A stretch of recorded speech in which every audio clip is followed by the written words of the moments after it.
I'm having a hard enough time.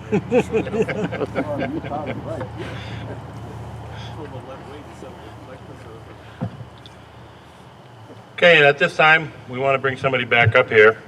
Gives me the great pleasure of introducing the director of the 100 Nights of Remembrance, Mr. Noel Taylor. Noel?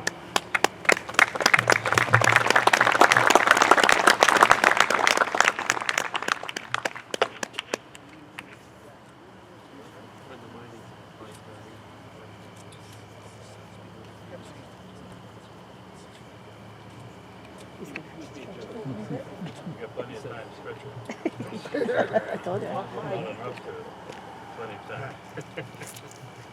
Good evening, ladies and gentlemen.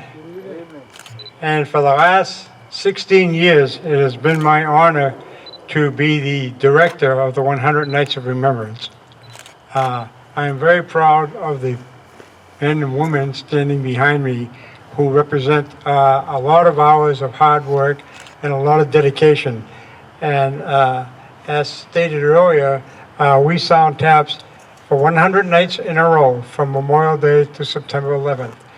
And then again, starting tomorrow at 1 o'clock, we will start our winter program of taps every Sunday at 1 o'clock.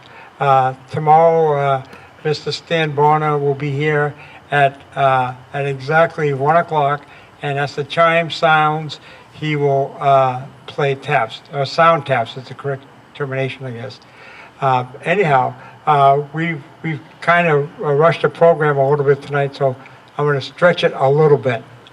As I said, for the past 16 years, it has been my honor to be here, and for the past 16 years, my brother sitting right behind some of you front gentlemen, Richard, put your hand up. So he's been here every year for the last 16 years to help me put this program together.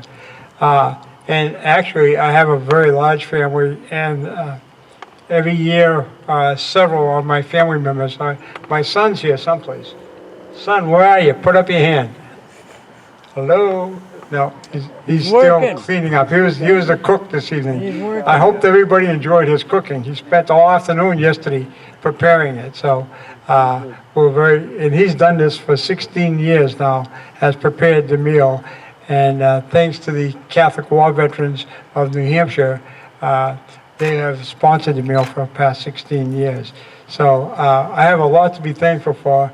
When I started this program, I started it as a member of the Muchachos Drum and Bugle Corps of Manchester.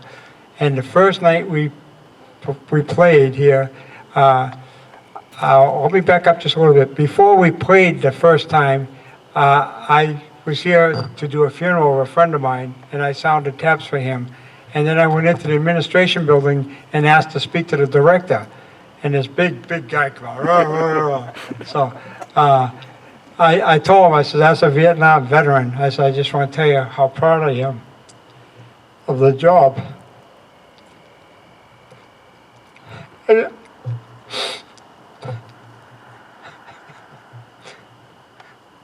I love this place.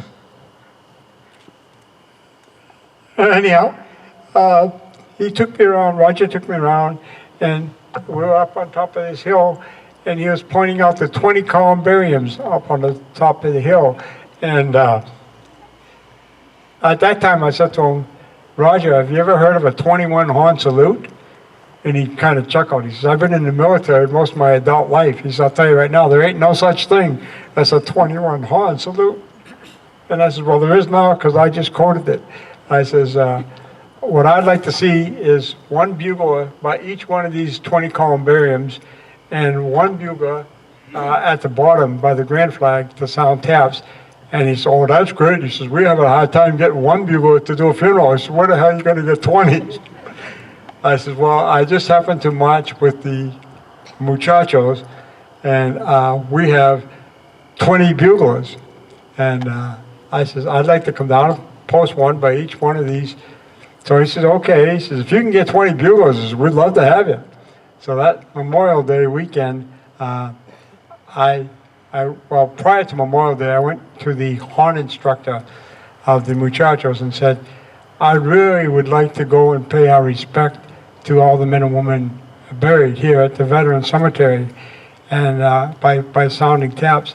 And he says, he says, that sounds like a real good idea. So I called Roger Desjardins back, and I told him, I've got the 20 buglers. Can we do it on Memorial Day? He says, sure. So I went back and confirmed it with the buglers that we were going to do it. And shortly after that, one of my good friends, Kenny Vashon, who was the drum instructor at the time, he came over and says, what are you guys, going up to the Veterans Cemetery to put on a big show? He says, you didn't invite the drummers? He says, how can you guys march without drummers? I says, so I called Roger back, and I said, Roger, I says, can we bring a whole drum corps, the drummers and the buglers? He says, yeah. I said, well, I'd like to line up by the chapel, and we'll march in and post one person by each one of the columbariums. And he says, that's good. I says, well, our theme is The Lonely Bull. I says, can we play that song coming in? I said, I don't want to do anything to jeopardize the cemetery.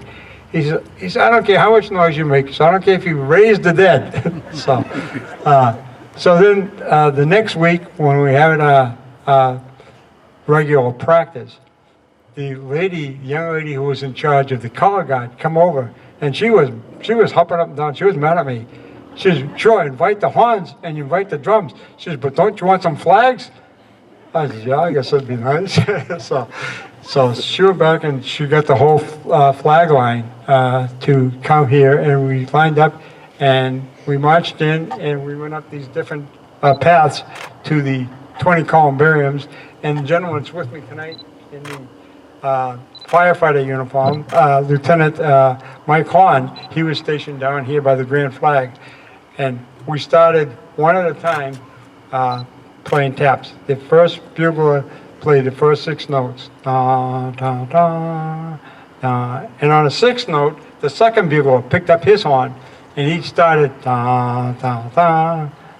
And then so on and so forth. The drum major kept going around from one columbarium to the next, and he'd walk up and he'd stand in front of the bugle, and he'd put it down, and as he came up, the bugler brought his bugle up and started taps. And this went all the way around the top, and it was bad. The mosquitoes were horrendous that day. They hadn't treated the pot yet.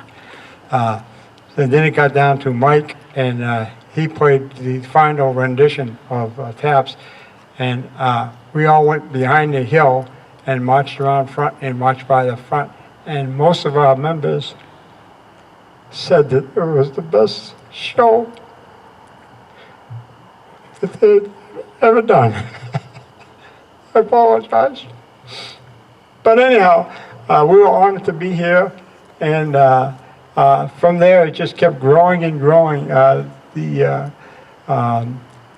John, I can't think of his last name, from the Union Leader, put a beautiful front page article about the 100 nights starting up here.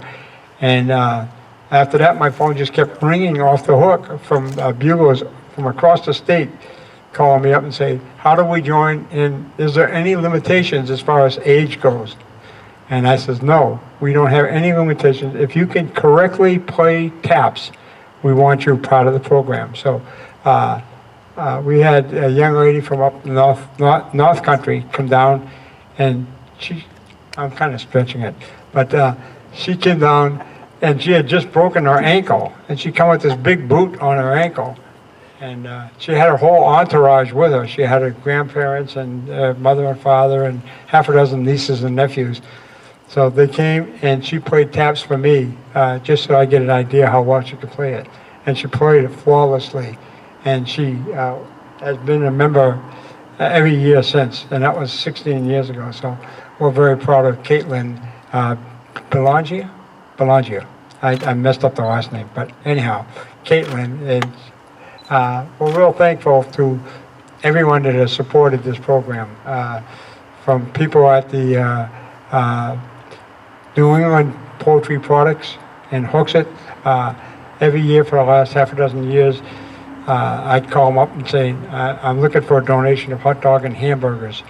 And they said, Noel, you just tell us how many you want of each kind, when you're going to pick them up, and they'll be there. I mean, it was just super, you know. And I met so many wonderful people that have gone out of their way to support our program. When I called for a donation, it was how much you need and when do you want it, you know. Do I have time for a quick story? If it's quick, okay. Quick, one time. Okay, what time we got? Yep, time for, wrap it up. Okay, time to wrap it up. Okay, my son says I gotta wrap it up, so thank you all very much for being here.